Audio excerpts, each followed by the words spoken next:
Hi Taurus, welcome and this is your reading. Be open-minded po, hindi po halos lahat makaresonate kaya piliin nyo na lamang. And thank you nga po pala sa mga nag-subscribe, lalo na sa mga bumabalik.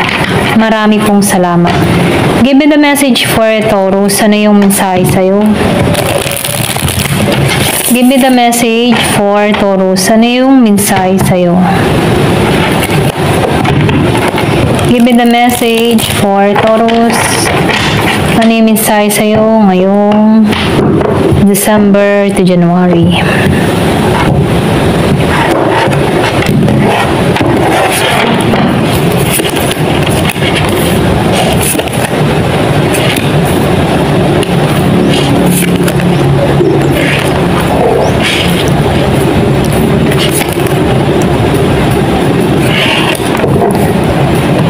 Okay, so nakikitaan ko dito, no, Taurus.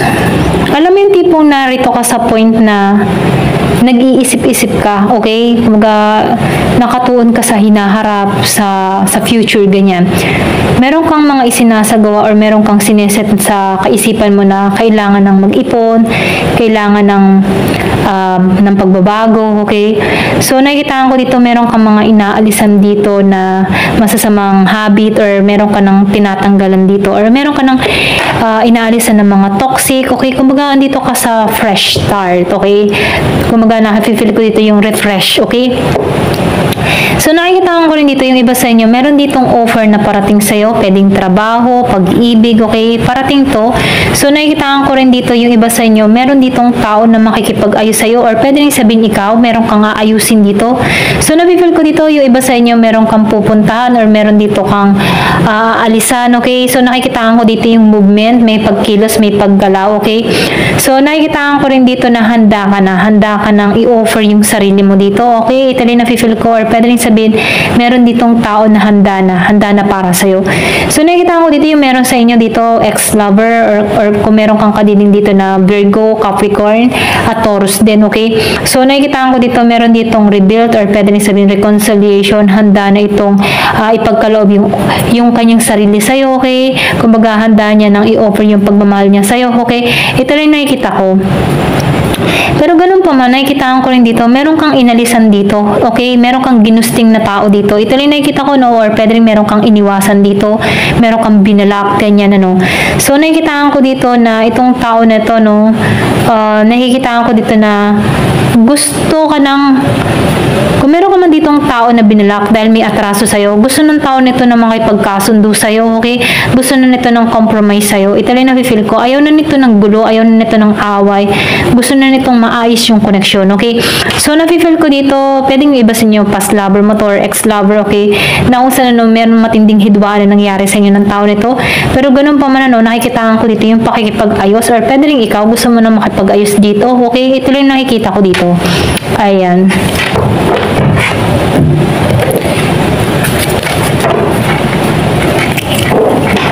So, nakikitaan ko dito malakas yung Pisces.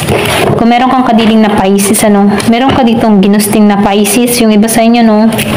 Or merong umalis sa buhay mo na Pisces, okay?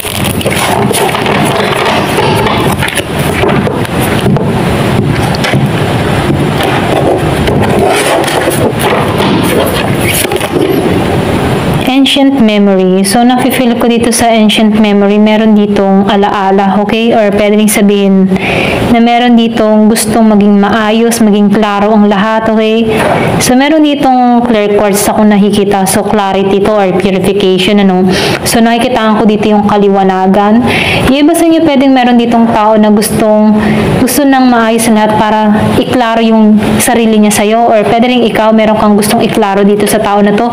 Kung meron ka man ditong tao na nakaalitan, okay? So, nafe-feel ko dito na clarity, maging maayos, okay? Ito rin nakita ko, meron ditong nakakaalala, Tulsi. So, nafe-feel ko dito yung iba naman sa inyo, kung ano man yung mga ginagawa mo, tinatrabaho mo, meron ditong yaman, or pwede rin sabihin, meron ditong siswertihin pagdating sa pera, okay? So, nakikitaan ko dito yung inheritance, or meron ditong pamana, or pwede rin sabihin, meron ditong ipagkakalob sa'yo dito, okay? Yung iba sa inyo, meron kang padating na pera, okay? Or meron kang iniintay ditong padating na pera, or meron kang mga pinag-iipunan dito. Kung baga nakikitaan ko dito, nakatuon ka talaga sa pag-iipunan, no? Yung iba sa inyo, meron kang mga kang pinaghahandaan, meron kang pinag-iipunan, ganyan. Pwede rin sabihin, pinaghahandaan mo yung future mo, ganyan. May pinanganak ng 19 at 3, give me the message. Meron din ako nakikita ditong 21 at 24. So, eternal, ano? So, nafe-feel ko dito yung eternal or walang hanggan, ano? So, nakikitaan ko dito may magiging maayos or pwede rin sabihin, meron ditong kaliwanagan or pwede rin na ipagkakalob sa'yo dito, no? Maayos na pamumuhay, okay? Eternal pa to, okay? So, meron ditong magic. So, nafe-feel ko dito yung iba sa inyo may magic. So, tingnan natin, ano ba tong magic na to? Bakit lumabas tong magic na to? Kasi meron ditong tao or pwede rin sabihin nagmamanifest or meron ditong taong may atraso sa'yo, okay, na merong involved na magic. So, piliin nyo, ano, kung part nyo to.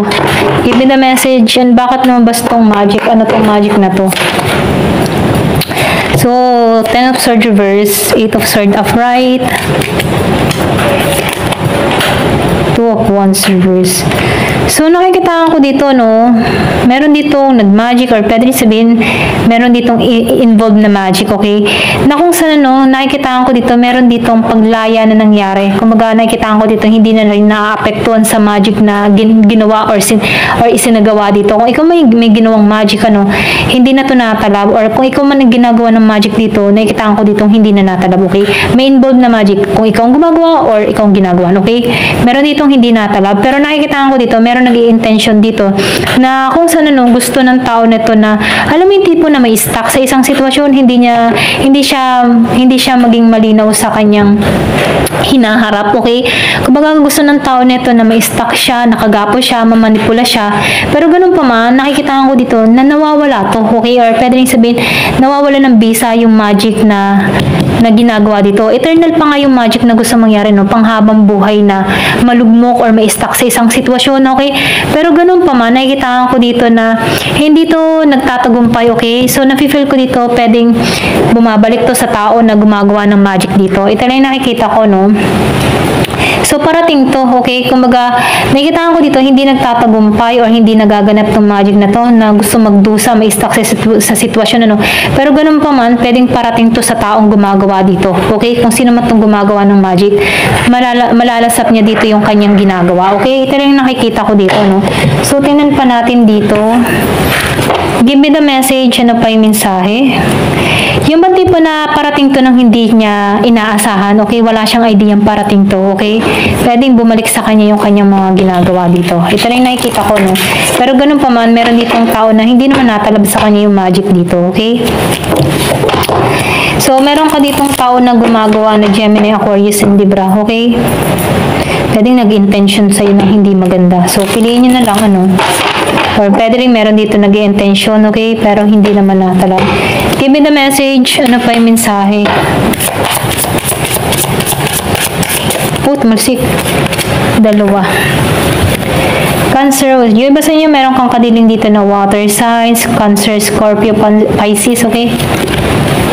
Health. So, sinasabihan ka dito kung meron kang kadiling dito na Cancer, Scorpio, Cancer, and Pisces, meron tong dinaramdam na kalusugan. Sa kalusugan, ano, kumaga, meron tong issue sa katawan, okay? Meron ditong tao na pwedeng may problema, kalusugan, may sakit, ganyan, okay? Ito lang nakikita ko. Ayan. So, tingnan pa natin dito, no? Give me the message. Pwedeng meron kang kaanak or kadiling na ganito. So, pinag-iingat to, no? Kung meron kang kadiling dito na Cancer, Scorpio, and Pisces, kung meron kang kaanak na ganun. Meron dito, nababala, no? Ingatan yung kalusugan. Ayan. Give me the message. Ano pa yung mensahe para kay Taurus? Tumalsik to. Financial page, yung iba sa inyo pwedeng merong problema sa pera, okay? Parang hindi masyadong maayos ang kanyang kaperahan dito, okay? So, patas na tao to, may edad na rin, ito na yung nakikita ko. Pwedeng nasa 40 plus, ganyan, or 38 plus, ganyan, okay? Pero ganun pa man, nakikita ko dito, meron tulong na parating, ginagabayan tong tao na to, okay? So, magtatagumpay ito, lahat ng mga pagsubok na dumarating sa tao na to, okay? Magtatagumpay ito, or mapagtatagumpayan niya to. Kasi merong mga hadlang may mga kumikilos dito para hindi siya magtagumpay dito, pero sa pagtatagumpayan niya to, okay? So, meron ka dito na grapes. So, nakikitaan ko dito, it's time to go out, kumbaga, and have fun. Kalimutan mo muna yung mga problema at isipin mo muna yung sarili mo, okay? So, marriage, yung iba sa inyo, marriage yung parating. Meron dito mag-aalok ng kasal, or pwedeng sabihin, meron dito ikakasal, okay? So, broken wish. So, nakikitaan ko rin dito, meron din dito hindi natupad yung kanyang kahilingan, okay? Kumbaga, kung halimbawa, meron ka mga kahilingan na hindi natupad, huwag mo masyadong damdamin yun, ano? May mga dahilan kung bakit hindi natutupad, okay? Pero ganun pa man, huwag ka pa rin mawawala ng pag-aasa, okay? Manalig at manalig ka pa rin, okay? Give me the message. So, kasi, ayan o, magbubukasan yung pintuan ng oportunidad sa'yo, okay? Kumbaga, maybe yung hiling mo dito, hindi talaga to para sa'yo, or pwede sabihin na hindi pa ito yung right time para makamit mo to, okay? Kasi meron pang magbubukasan na oportunidad na naghihintay sa'yo. Ayan. So, tingnan pa natin dito. Give me the message. Ano pa yung mensahe para kay Taurus? So, meron ka dito na chair empty, chair filled. So, nafe-feel ko dito, meron dito ang papasok sa buhay mo. Bagong tao, okay? Bagong magmamahal. Pwedeng sa next year, okay? Meron ditong taong pupuno sa pagmamahal sa'yo, ganyan. O meron ditong temptation. So, meron din ditong susubukan yung kumbaga, ano, itetest ka dito yung temptation mo, okay? Kung matutukso ka ba dito, ganyan, okay? Susubukan yung katatagan mo, ganyan. So, lumabas to, tatlo, ito na. Dragon, beware of self-delusion. So, mag-ingat ka din sa mga iniisip mo, no? Tanggalin yung mga negative na kaisipan, ganyan. So, meron ditong broom. So, nakikita ko dito, meron ditong bagong bahay, bagong attitude, okay? So, mountain, you are on the road to success. So, ikaw ay nasa daan ng tagumpay, okay? Ito lang yung mensahe sa'yo. Ayan. Thank you for watching. Love and peace.